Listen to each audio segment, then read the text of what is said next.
911?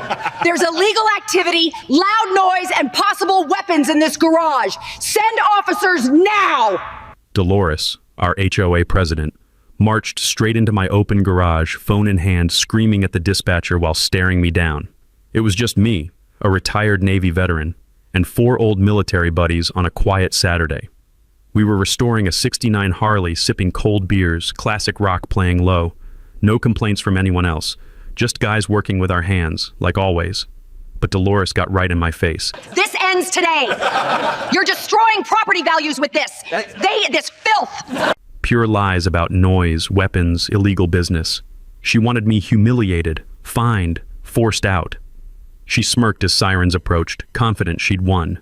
Then the officers pulled up, stepped out, and the look on Dolores's face when they walked straight to me, smiling. You'll have to hear what happened next. Worst HOA power trip you've dealt with? Comment below. Best ones get pinned. 3 months earlier, I thought buying 412 Maple Street was the smartest move I'd ever made. Wrong. Dead wrong. I'm Nathaniel Thompson, 52, retired Navy machinist who spent 25 years fixing nuclear submarines.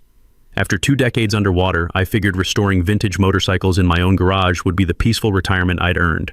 The house was perfect. End unit in Willowbrook Estates, extra wide driveway, 2-car garage that screamed workshop paradise. Even checked with the HOA before signing. Home workshops explicitly allowed in the CC&Rs. What could go wrong? The satisfying ping of cooling metal after a long work session, the texture of worn leather on my tool roll, the smell of motor oil mixing with crisp autumn air. That was supposed to be my new therapy. Enter Dolores Weatherby.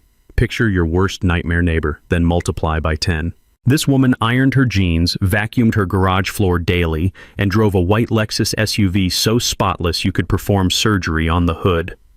6-year HOA president because nobody else wanted to deal with her control freak tendencies. Our first meeting? 3 days after moving in. I'm unloading my tool chest when she materializes like some suburban dictator, clipboard ready for battle. The sharp click of her designer heels on concrete announced her arrival like a death march. What exactly do you plan to do with all that equipment? She said equipment like I was importing nuclear waste. Motorcycle restoration, classic bikes. It's therapeutic after 25 years fixing submarines. Her face twisted like I'd admitted to running a meth lab. Section 12.4 of our CC&Rs clearly states regulations regarding commercial activities. We maintain very high standards here. Commercial? I was restoring my dad's 1969 Harley Sportster. Ma'am, I checked the rules. Home workshops are legal as long as they're hobbies, not businesses. She sniffed. Actually sniffed. Like my garage offended her delicate sensibilities. We'll see about that, Mr. Thompson. The way she said my name felt like a threat. First Saturday with the guys should have been perfect. Bob the electrician, Jim the plumber, Carlos who ran heavy equipment, my military crew who'd been helping each other with projects for years, plus my buddy Rodriguez from the police force who loved vintage bikes almost as much as I did. Classic rock at neighbor-friendly volume, cold beers, garage door open. American men doing what we do best, fixing things with our hands. 3:47 p.m. I'll never forget the time. Dolores appeared with a measuring tape and professional sound meter like some demented building inspector. Gentlemen, I'm documenting multiple CC&R violations. Unauthorized commercial vehicle repair, excessive noise, possible zoning infractions. Carlos set down his wrench. Lady, we're helping Nathaniel fix his dead father's motorcycle. I've been watching for weeks. She photographed my workbench like it was evidence at a murder trial. Multiple vehicles, regular customers, monetary transactions, commercial signage. She pointed at a vintage Harley poster hanging inside my garage. These are friends, I said through gritted teeth. Nobody pays anything except pizza money. Her smile could have frozen hellfire. The HOA board will determine the facts. Expect official documentation. Monday brought the declaration of war, certified letter, $200 fine for commercial vehicle repair operations. Remove all business signage within 10 days or face daily $50 penalties. I appealed immediately. Photos of identical garage setups throughout the neighborhood. Original purchase documents showing pre-approved workshop status. Character references from my restoration group. The hearing was canceled day of via email. Scheduling conflict. I spotted her white Lexus at the country club that same afternoon. That's when it hit me. This wasn't about property values or neighborhood standards. Dolores Weatherby had declared personal war on me. She wanted me gone, completely, and she'd use every dirty trick in the HOA playbook to make it happen. What I didn't know was how far she'd go.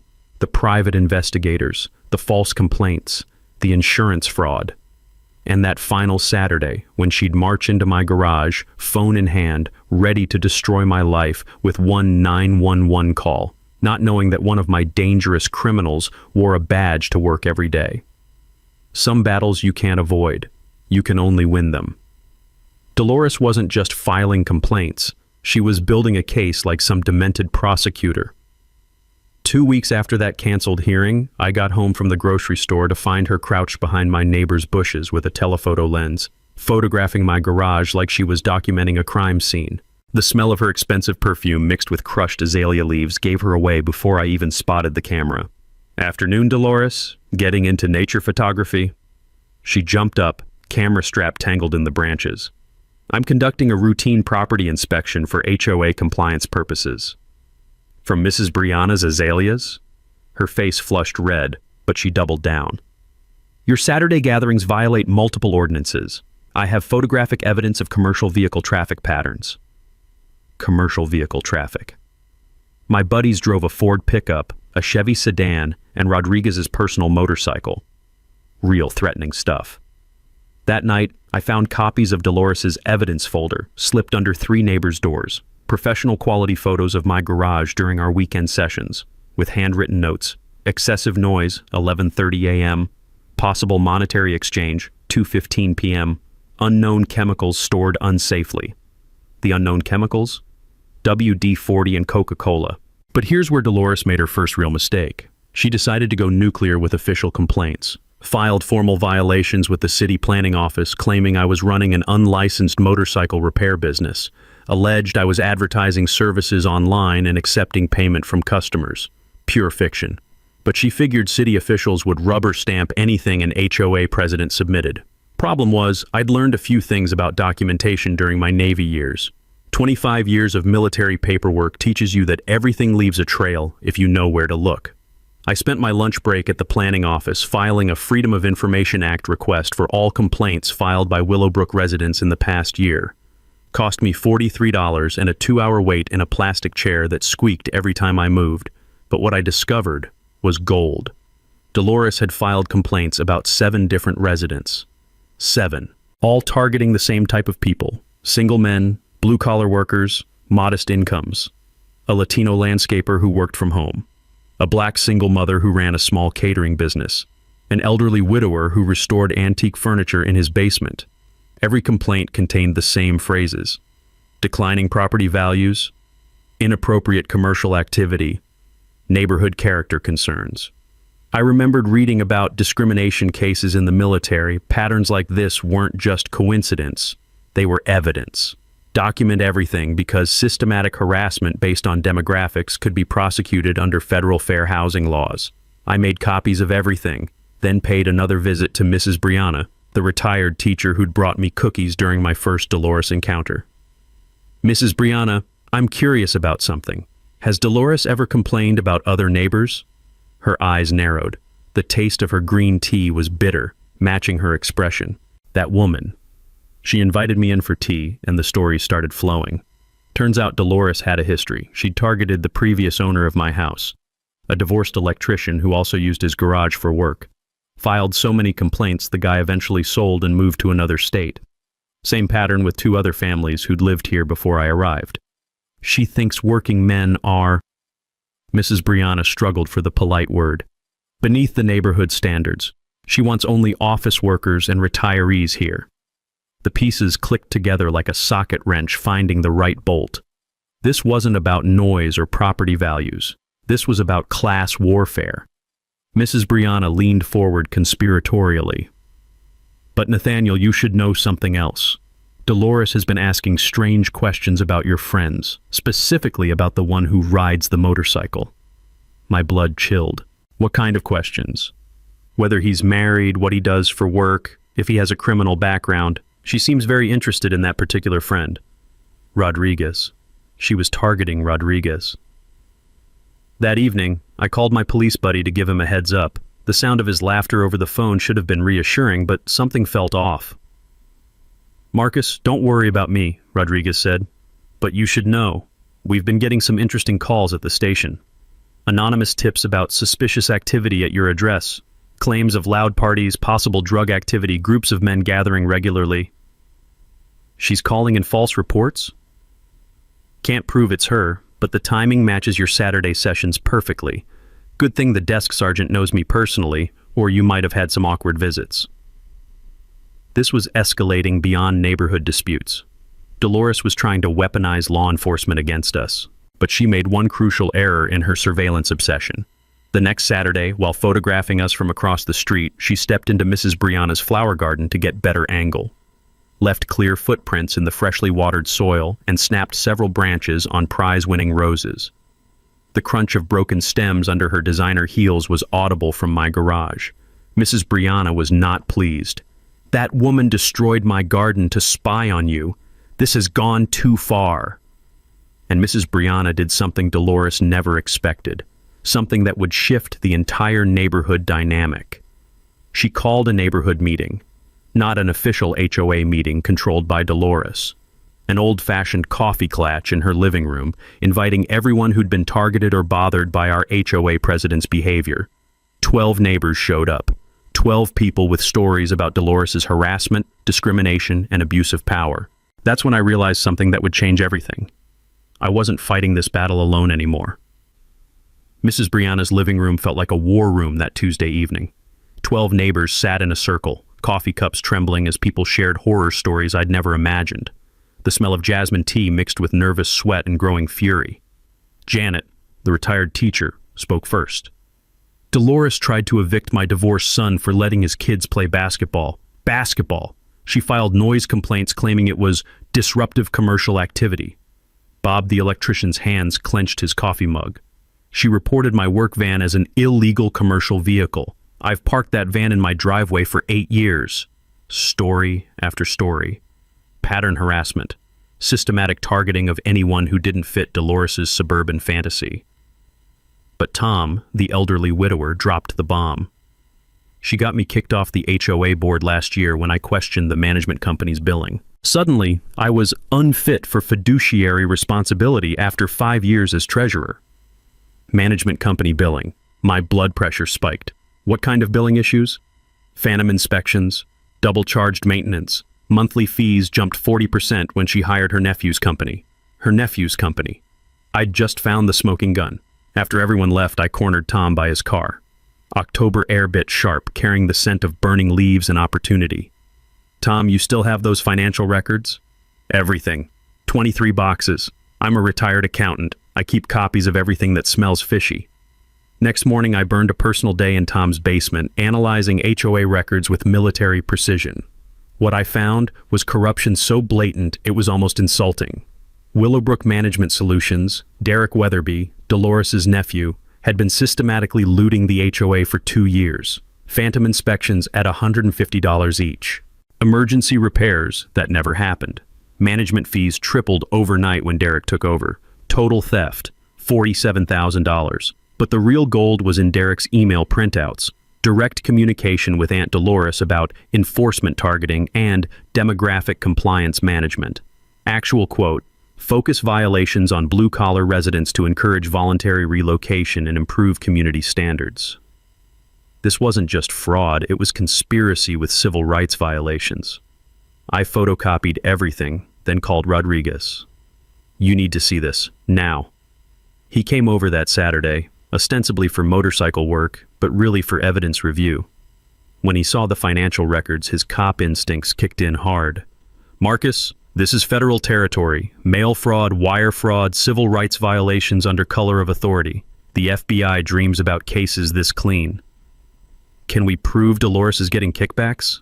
Rodriguez's smile was predatory. My buddy in white-collar crime is gonna love this, but we need her to make the next move. She didn't disappoint. That week brought 3 new violation notices. My garage door being open during daylight was unsightly storage display. My blue motorcycle cover violated earth tone aesthetic requirements. My garden hose hanging on the house was improper equipment storage. $200 per violation. $600 total. But Thursday evening, Dolores played her masterpiece. I was alone in the garage when I heard voices outside. Multiple people. Dolores was conducting some kind of tour. Primary source of our neighborhood's declining standards. Multiple violations, possible illegal operations, complete disregard for community aesthetics. Through the garage window, I watched Dolores leading 3 people in business suits around my property like tour guides at a disaster site. Property values have dropped 12% since this situation began, she announced confidently. Pure fiction. But her audience was taking detailed notes. After they left, I called my realtor buddy Mike. Mike, what are Willowbrook property values doing? Up 6% this year. Hot market? Why? Just checking reality against someone's fantasy. Friday morning brought the legal threat. Certified letter from Dolores's attorney demanding immediate cessation of commercial activities and threatening lawsuit for property value diminishment and community disruption. The letter mentioned concerned community stakeholders prepared for civil litigation. Those business suits weren't random visitors. They were fake property assessors building a fraudulent legal case. I speed-dialed Rodriguez. She's manufacturing evidence with fake appraisers. This isn't harassment anymore, it's orchestrated fraud. Marcus, time to set the trap. What kind of trap? The kind where we let her think she's winning until she hangs herself with her own rope. You free Saturday morning? The metallic taste of impending justice filled my mouth like chrome polish on a perfect restoration job. What do you need me to do? Just keep doing exactly what you're doing. Work on motorcycles, have the guys over, act completely normal. And you? Rodriguez's laugh was dark as motor oil. I'm going to make some calls. Federal calls. Because Saturday's going to be very educational for our friend Dolores. She has no idea what's coming, does she? None whatsoever. And that's exactly how we want it. Saturday morning arrived with the crisp bite of late October air and the promise of justice. Rodriguez had been cryptic about his federal calls, but I trusted military planning when I saw it. Sometimes the best strategy is letting your enemy think they're winning right up until they destroy themselves. I started my normal routine. Coffee, classic rock, garage door open. The familiar smell of motor oil and metal polish mixed with autumn leaves. Just another peaceful Saturday in suburbia. Except Dolores was already positioned across the street at 8:47 a.m., phone ready, watching my every move like a suburban sniper. At 9:15, Bob arrived with his toolbox. At 9:30, Carlos pulled up in his pickup. By 10 a.m., we had 4 guys working on the Harley, exactly like every other Saturday for the past 3 months. But today felt different. Electric. Like the calm before a storm that's been building for weeks. Dolores was taking photos constantly now, practically vibrating with anticipation. She'd positioned herself in Mrs. Brianna's front yard, uninvited, with what looked like professional surveillance equipment. Man, that woman's lost her mind, Carlos muttered, installing new brake pads. She's been photographing us for 20 minutes straight. Let her, I said, adjusting the carburetor. Sometimes you have to give people enough rope. At 10:23, Rodriguez arrived on his vintage Kawasaki. Nothing unusual. He came most Saturdays to help with the Harley restoration, but today he had a small duffel bag strapped to his bike. Morning, gentlemen, he said, pulling off his helmet. Beautiful day for motorcycle work. Dolores practically bounced with excitement. Her dangerous biker gang was assembling right on schedule. What she didn't know was that Rodriguez's duffel bag contained body cameras, recording equipment, and paperwork that would change everything. At exactly 10:45, Dolores made her move. She marched across the street, phone already dialing, face flushed with righteous fury. But instead of staying on the sidewalk like previous confrontations, she walked straight into my garage. 911, I need immediate police response. There's illegal business activity, excessive noise, and I think these men have weapons. She was standing 3 feet from my workbench, screaming into her phone, while staring directly at Rodriguez, who was calmly cleaning a wrench with a shop rag. Ma'am, I need you to step out of my garage, I said firmly. Don't you dare tell me what to do. I'm documenting criminal activity for law enforcement. Rodriguez looked up from his wrench. Criminal activity?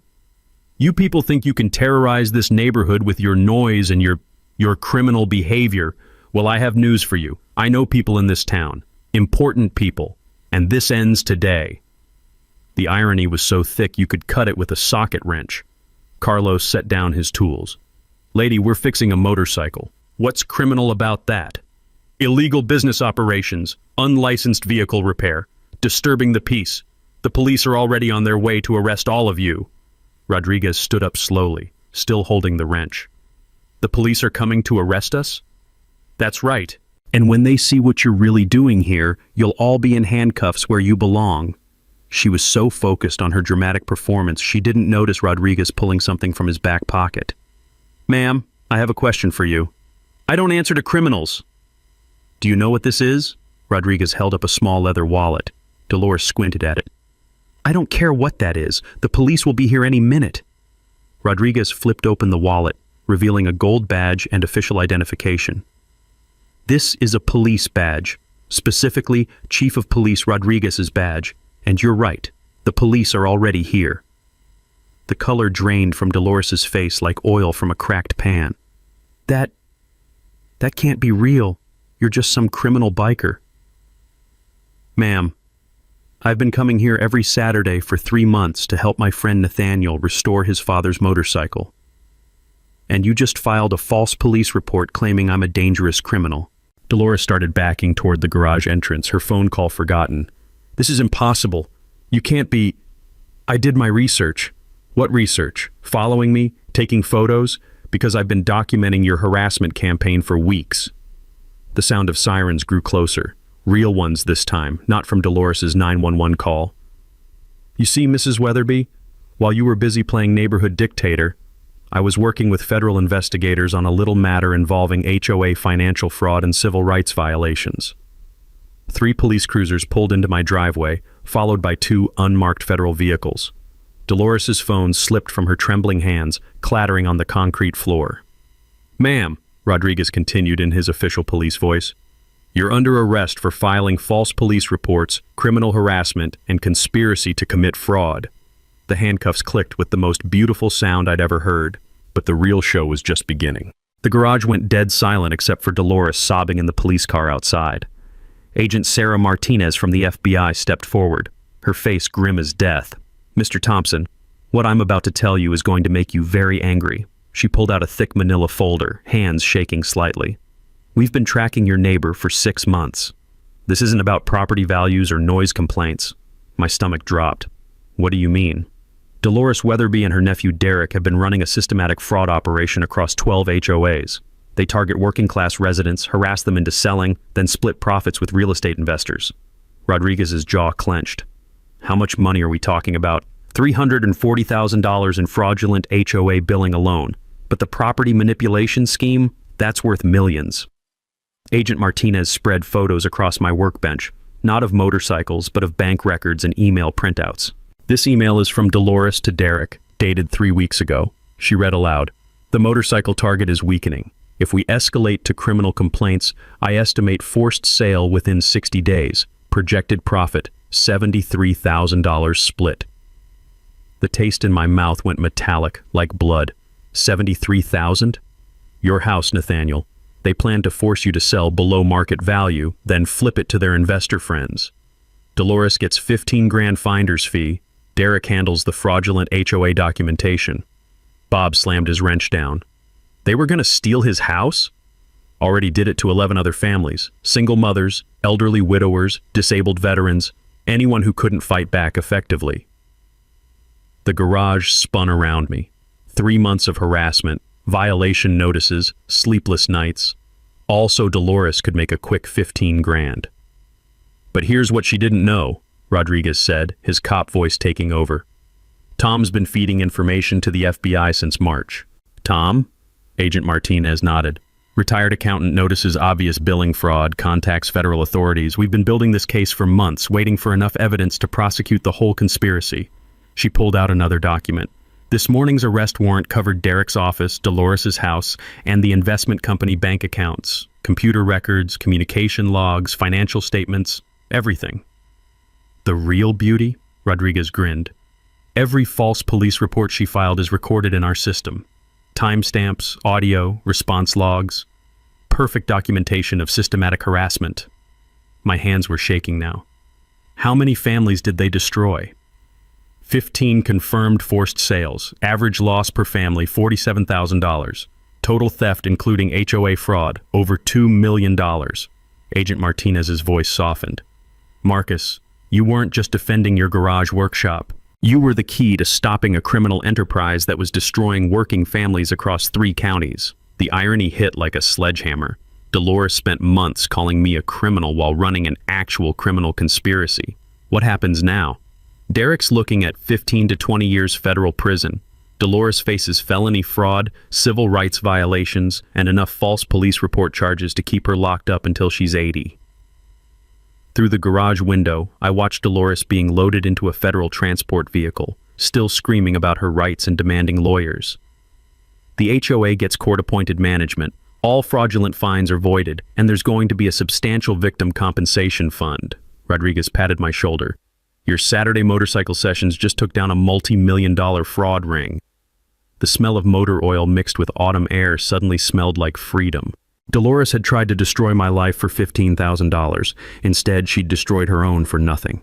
Some people play stupid games and win stupid prizes. Others just get exactly what they deserve. We need her to hang herself with her own rope. Agent Martinez spread surveillance photos across my workbench Sunday evening, the smell of fresh coffee mixing with motor oil as we planned Dolores's downfall. She makes bail tomorrow morning, and narcissists like your HOA president can't resist having the last word. Rodriguez cracked his knuckles. Women like Dolores don't accept defeat. She'll be back here within 48 hours, guaranteed. The plan forming in my garage was beautiful in its simplicity. Let Dolores think she could still win. Here's her psychology profile, Martinez explained, tapping a thick FBI folder. Control obsessed, never admits fault, pathological need to be the smartest person in the room. When everything collapses, they always try one final manipulation. My garage was about to become the ultimate trap. The technical setup felt like something from a spy thriller. Martinez pulled devices from her briefcase that were smaller than matchboxes but could record conversations from 50 yards away. This goes in your toolbox, she demonstrated, showing me a transmitter disguised as a socket wrench. Voice activated, 36-hour battery, federal court admissible. When she shows up making threats, we'll capture every syllable. Rodriguez added the legal framework with cop-level precision. Virginia law allows recording on your own property. She has zero expectation of privacy walking into your garage uninvited. But the psychological trap was pure genius. We're going to let Derek think his aunt is cooperating, Martinez explained with a predator's smile. Prison calls are monitored. She'll overhear a conversation suggesting Dolores is making a deal to save herself. Won't that make her run?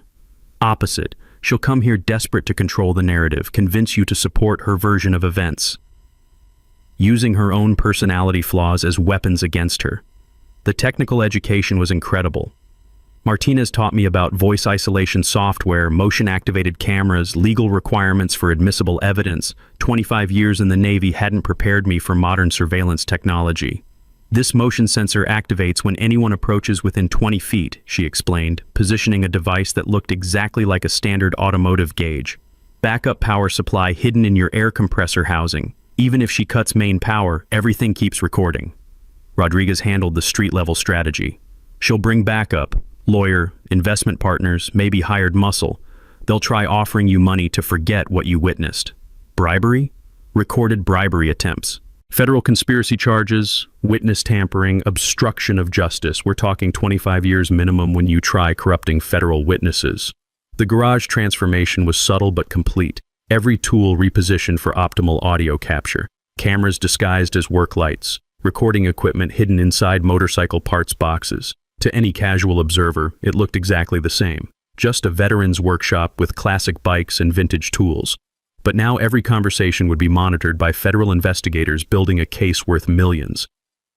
Remember Nathaniel, Martinez emphasized, her voice carrying 20 years of federal law enforcement experience. Don't try being clever. Act natural. Let her talk. Narcissists love explaining how they outsmarted everyone. The psychology was fascinating. Criminals almost always return to scenes where they felt powerful, especially when their world crumbles. Dolores had spent months treating my garage like conquered territory. Now desperation would drive her back. Rodriguez coordinated backup procedures. My officers stay invisible unless you signal distress. This operation depends on her feeling safe enough to incriminate herself. Sunday night, I tested every system. The recording equipment was so sensitive it picked up my heartbeat when I leaned close to the microphones. Motion sensors tracked movement with military precision. Backup batteries could power everything for 72 hours. "She'll come Tuesday latest," Martinez predicted, packing her equipment. "Bail conditions require check-ins with pretrial services. She'll be humiliated, desperate, needing to control something after federal custody stripped away her power." The taste of approaching victory was metallic, like chrome polish on a perfectly restored motorcycle part. Rodriguez shook my hand. "Marcus, 3 months ago you were an HOA harassment victim. Tomorrow you'll be a federal informant bringing down a criminal conspiracy." The irony was exquisite. For months, Dolores had surveilled my garage, documented my activities, built evidence files trying to destroy me. Now I was doing exactly the same thing to her. The difference? My evidence was real. When she walked back into my garage, which every federal behavioral expert guaranteed she would, every threat, every bribery attempt, every desperate lie would be recorded for prosecutors who specialized in putting criminals away forever. Tuesday morning, I went through my normal routine. Coffee, classic rock, garage door open, working on the Harley like nothing had changed. Except everything had changed. And Dolores was about to learn that some battles you can't win, no matter how desperate you get. The chrome on my Harley had never looked so perfect. Tuesday morning tasted like lightning, sharp, electric, dangerous. I was fine-tuning the Harley's carburetor when my phone buzzed. She made bail, driving rental white sedan, Derek with her, both desperate, stay sharp. Rodriguez. The FBI surveillance van lurked 3 blocks away, disguised as a cable repair truck. Agent Martinez was positioned in Mrs. Brianna's guest bedroom, watching my garage through high-powered optics. Half the federal law enforcement in Virginia was focused on Willowbrook Estates. At 10:23 a.m., the white sedan appeared like a predator stalking prey. Derek Weatherby stepped out first, looking like federal custody had aged him 20 years. Hollow cheeks, cheap suit, hands trembling as he fumbled with cigarettes. This wasn't the confident management company owner who'd been systematically looting HOAs. This was a broken man clinging to his last desperate play. Dolores emerged from the driver's side wearing designer sunglasses and an expression that could have cut diamonds. Even from 50 feet away, I could see the fury radiating off her like heat from asphalt. They approached my driveway like generals planning a suicide mission. "Mr. Thompson!" Derek's voice cracked like a teenager's. "We need to discuss this situation. There's been a terrible misunderstanding." I kept working, letting the hidden recording equipment drink in every syllable. The carburetor adjustment could wait. This conversation was going to destroy them both. What kind of misunderstanding involves $340,000 in fraud? Dolores shoved past Derek, marching into my garage like she still owned the neighborhood. The motion sensors activated silently, transmitting her confession in real time to federal prosecutors. The kind where community leaders get railroaded by prosecutors who don't understand property management, she snarled. Derek followed reluctantly, sweat staining his shirt despite the cool October air. "Marcus, I know things got heated, but this federal investigation is destroying innocent families." I set down my wrench, wiping grease-stained hands on a shop rag. "Innocent families? We're community managers, not criminals," Dolores exploded, pacing around my workbench like a caged predator. Every fee, every inspection, every enforcement action was completely legal under HOA statutes. Derek shot her a desperate warning look, but Dolores was beyond rational thought. "You have no idea what you've unleashed. Federal agents treating community volunteers like organized crime bosses. It's completely insane." "So, those phantom inspections Tom documented were legitimate?" "Phantom inspections?" Dolores's laugh was bitter as burnt motor oil. "That senile fool doesn't understand modern community management. Complex fee structures, compliance monitoring, demographic optimization. These require sophisticated systems." Derek was practically vibrating with panic. "Dolores, maybe we shouldn't discuss specifics. Demographic optimization? Quality control, Nathaniel." Her voice carried the cold certainty of someone who'd never questioned her own righteousness. "Some residents enhance community standards, others destroy them. Effective management means encouraging improvement through targeted compliance." She was confessing to federal civil rights violations while FBI equipment recorded every word. Derek tried damage control. "What my aunt means is that all residents receive equal treatment under established community guidelines." Equal treatment? Dolores whirled on him like a striking snake. You think I spent 6 years building property values just to watch them destroyed by people who think garages are workshops? The mask wasn't just slipping, it was shattered completely. Dolores, please stop. No, Derek, I'm finished pretending this wasn't necessary. We identified 17 properties occupied by undesirable demographics. 17 families dragging down everyone else's investment. The taste of victory was metallic on my tongue, like perfectly polished chrome. What makes someone undesirable? Derek looked ready to run, but Dolores was in full confession mode, her narcissism demanding she prove how clever she'd been. Single mothers with multiple children creating noise. Elderly people who can't maintain properties properly. Blue-collar workers who use garages for this filth. She gestured at my restoration setup like it was a disease. And your solution was harassment until people moved? Targeted enforcement until voluntary relocation occurred. Standard property management technique used nationwide. Including filing false police reports? Derek physically recoiled, but Dolores doubled down with suicidal confidence.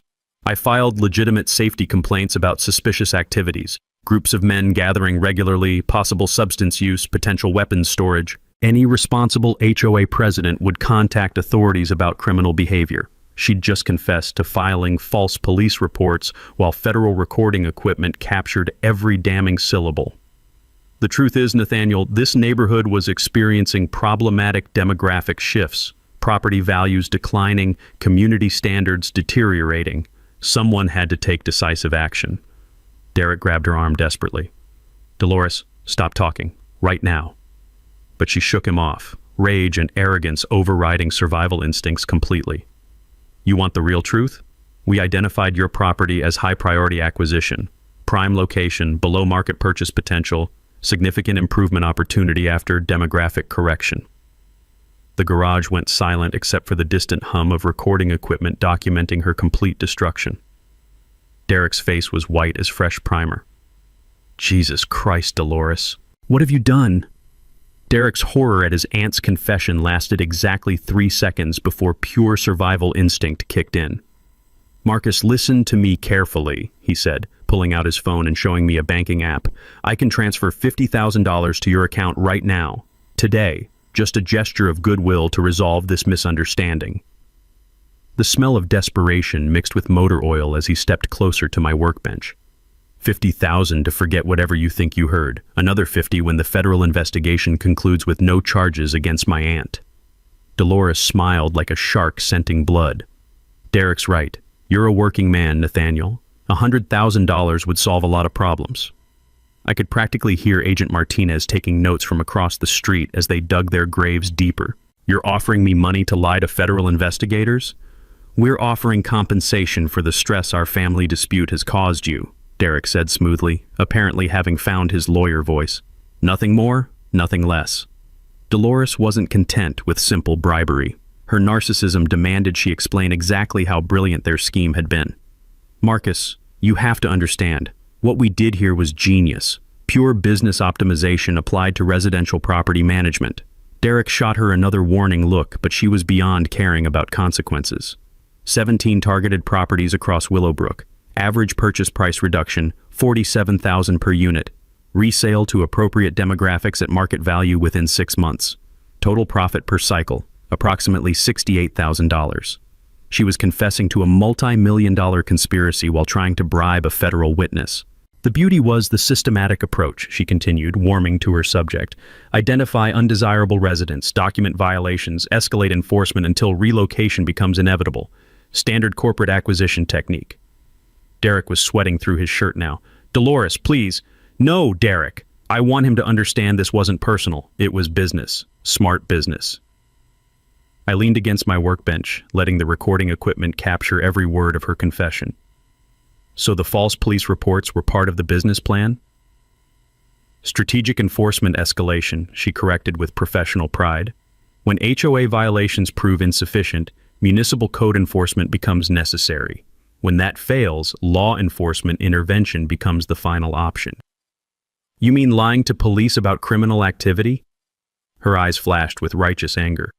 I mean protecting community investments from demographic degradation. Do you have any idea what a single motorcycle restoration operation does to surrounding property values? Derek grabbed her arm desperately. Aunt Dolores stopped talking immediately, but she shook him off, completely lost in her need to justify 3 months of harassment. Property values aren't abstract concepts, Nathaniel. They're mathematical calculations based on neighborhood demographics, noise levels, visual aesthetics, and resident behavioral patterns. Your garage workshop violated every optimization principle. The taste of impending justice was sweet as fresh chrome polish. What about the other residents you targeted? Case studies in demographic correction, she said with academic precision. The single mother, excessive child noise depressed values in a 30-unit radius. The elderly widower, property maintenance deficiencies created visual blight. The landscaper, commercial vehicle traffic suggested zoning violations. And she was providing federal prosecutors with a complete confession to systematic discrimination. Derek made one last desperate attempt at damage control. Marcus, what my aunt is describing are standard property management practices. Standard practices? Dolores laughed bitterly. Derek, show some backbone. What we accomplished here was revolutionary. Targeted demographic optimization through strategic enforcement escalation. She pulled out her own phone, showing me what looked like a spreadsheet. This documents our success rate. 15 families relocated, average timeline 4 months, average property value improvement post-relocation 67%. We perfected the methodology. Derek looked ready to vomit. Oh my God, Dolores, you kept records? Of course I kept records. This system could be franchised nationwide. HOA demographic optimization as a professional service. We were pioneers. And the garage door was open, autumn air carrying the distant sound of sirens. Not coming for us this time, but for the criminals confessing in my workspace. One more question, I said, adjusting a wrench while recording equipment captured everything. How many other neighborhoods are you running this operation in? Dolores's smile was pure predatory satisfaction. 12 active projects across 3 counties. Projected revenue for next fiscal year, approximately $4.7 million. Derek sat down heavily on my workbench, his head in his hands. You kept records of everything, every neighborhood, every family, every illegal operation. Illegal? Dolores's voice rose to a near shriek. We're optimization specialists. Property value enhancement through strategic resident management. There's nothing illegal about protecting community investments. Through the garage window, I could see Agent Martinez approaching my driveway with backup agents and arrest warrants. Derek saw them too. Dolores, they're coming. We need to run, now. But she was beyond rational thought, lost in her own narcissistic fantasy. Let them come. I have documentation proving every action was legally justified community management. Some people dig their own graves. Others excavate entire cemeteries. Agent Martinez appeared at my garage entrance like the angel of justice herself, flanked by 6 federal agents and 3 local police officers. Derek Weatherby, Dolores Weatherby, you're under arrest for conspiracy to commit federal fraud, civil rights violations, and witness tampering. The look on Dolores's face was priceless. Pure shock, mixed with the kind of rage that comes from realizing you've been outsmarted by people you considered inferior. This is entrapment, she screamed, backing toward my workbench. He recorded us illegally. This is a setup. Agent Martinez smiled coldly. Mrs. Weatherby, you're on Mr. Thompson's private property. Recording is completely legal, and you just confessed to a multi-million-dollar criminal conspiracy while attempting to bribe a federal witness. Derek raised his hands in surrender, his lawyer instincts finally kicking in. I want an attorney. I'm not saying another word. But Dolores wasn't finished destroying herself. You don't understand, she yelled at the agents. We were protecting property values. We were preserving community standards. What we did was necessary. Ma'am, Rodriguez said, stepping into the garage with handcuffs ready. What you did was commit federal crimes, multiple federal crimes. The garage filled with neighbors drawn by the commotion. Mrs. Brianna appeared with her camera, documenting everything. Bob, the electrician, brought his whole family. Janet, the teacher, was live streaming on Facebook. 43 people gathered in my driveway and front yard, watching Dolores Weatherby get arrested for the 2nd time in 3 days. This is all his fault! And Dolores pointed at me like I was personally responsible for her criminal choices. He destroyed our neighborhood with his noise and his criminal friends. Chief Rodriguez stepped forward, removing his civilian jacket to reveal his police uniform underneath. "Ma'am, I've been coming to this garage every Saturday for 6 months. Mr. Thompson and his friends have never engaged in criminal activity. You, however, just confessed to systematic fraud and civil rights violations." Dolores's face went white as she finally recognized Rodriguez from their previous encounters. You were working together the whole time?" "No, ma'am. I was just helping my friend restore motorcycles. You decided to commit crimes." Agent Martinez began reading rights while neighbors recorded everything on their phones. The scene was already going viral on social media. #HO Karma Justice trending within minutes. "Dolores Weatherby, you have the right to remain silent, though you've waived that right spectacularly for the past 30 minutes. As federal agents led her away in handcuffs, Dolores made one final desperate attempt at manipulation. "This neighborhood will be overrun with criminals and degenerates. Property values will collapse. You'll all regret this." Mrs. Brianna stepped forward, her elderly voice carrying surprising authority.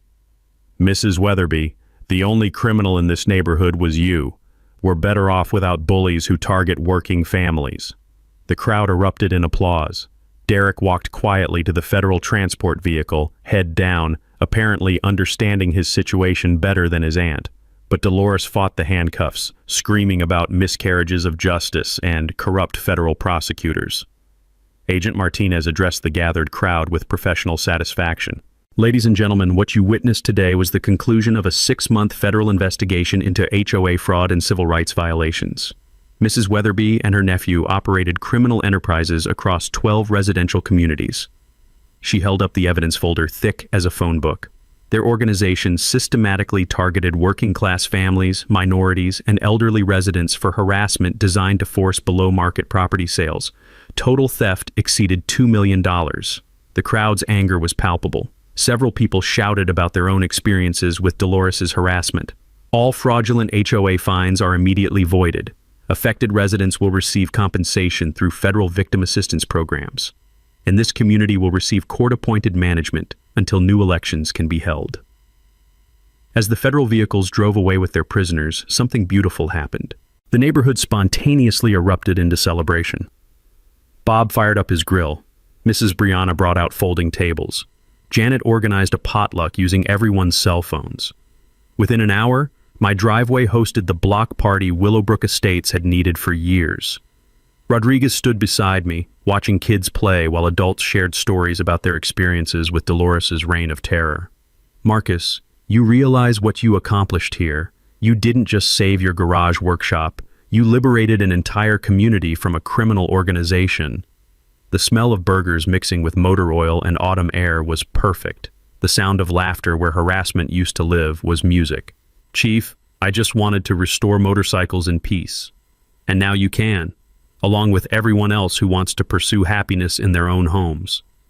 As the sun set over Willowbrook Estates, I realized something profound. Sometimes standing up to bullies doesn't just save yourself. Sometimes it saves everyone.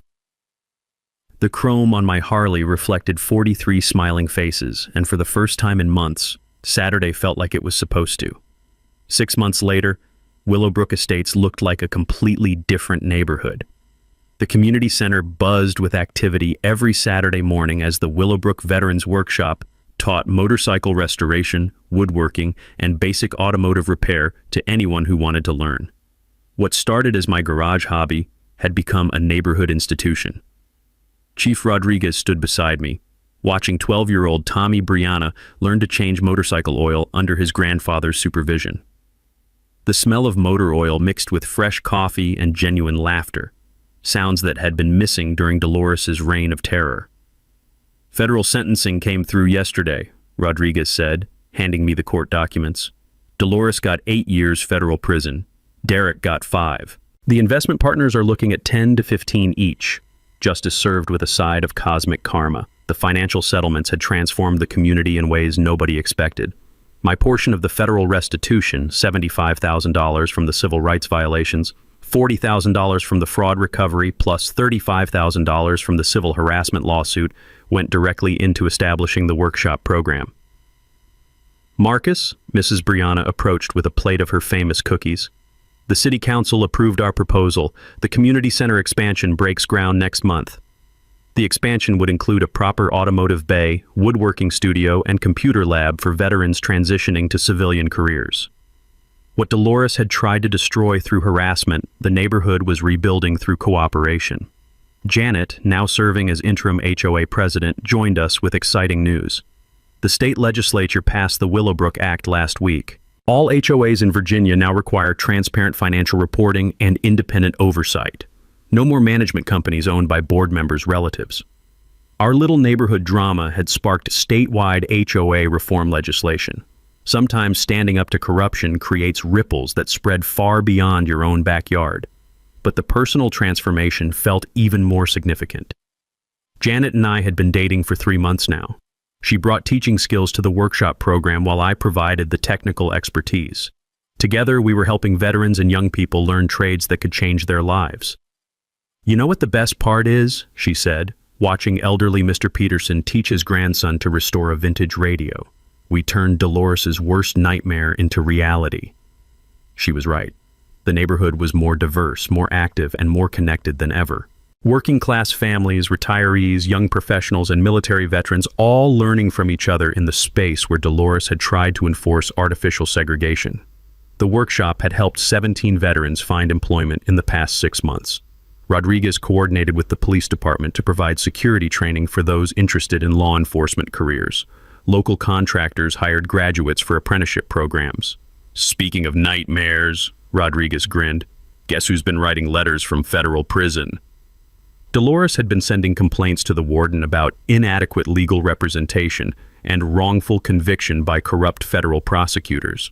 Apparently, federal prison hadn't diminished her sense of entitlement. She also wrote to the mayor demanding investigation into our conspiracy to frame innocent community volunteers. Rodriguez continued. The mayor forwarded it to me with a note. "Please thank Mr. Thompson for helping clean up municipal corruption." Even from prison, Dolores couldn't accept responsibility for her choices.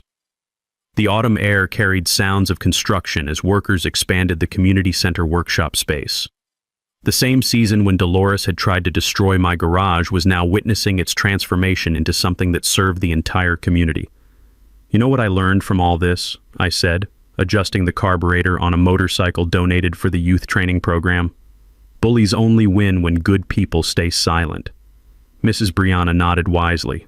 "And sometimes fighting back helps more people than you ever imagined." The YouTube video documenting our story had reached 2.3 million views, inspiring similar community workshops across the country. Veterans in Phoenix, Detroit, and Jacksonville were starting their own programs based on the Willowbrook model. As sunset painted the sky orange and purple, families began gathering for our weekly community barbecue. The same driveway where Dolores had called 911 now hosted celebrations that brought neighbors together instead of driving them apart. Rodriguez fired up the grill while kids played safely in yards their parents no longer feared to enjoy. "Hey, Nathaniel," Tommy Brianna called out. "Can you teach me to restore a Harley next Saturday?" "Absolutely, buddy. Bring your safety glasses." The chrome on 3 restored motorcycles reflected a community that had learned something valuable. When you stand up to corruption, everybody wins. Except the criminals. They get 8 years in federal prison. So Nathaniel gets out of the Navy after 8 years, buys a nice house in a nice neighborhood, figures he can work on motorcycles in his garage on weekends. Sounds simple, right? But his HOI president decides that a $300 violation for using his own garage. What gets me in these situations is that people expect they count on you to get emotional, to get flustered, and just pay the fine to make it go away. But Marcus didn't do that. He read the bylaws, all of them. He kept records. So when Dolores called the emergency meeting thinking she had all the votes, turns out she never actually checked in with the other board members. It's funny how the rules they use against you can work for you too, if you spend the time to actually understand them. How many of you have been through something similar? Someone with a little authority decides to make your life difficult for no reason at all. And if this one hits home, don't hesitate to click that like button and maybe send it to someone who also needs to see it. Sometimes the quiet victories are the best ones. Thanks for watching.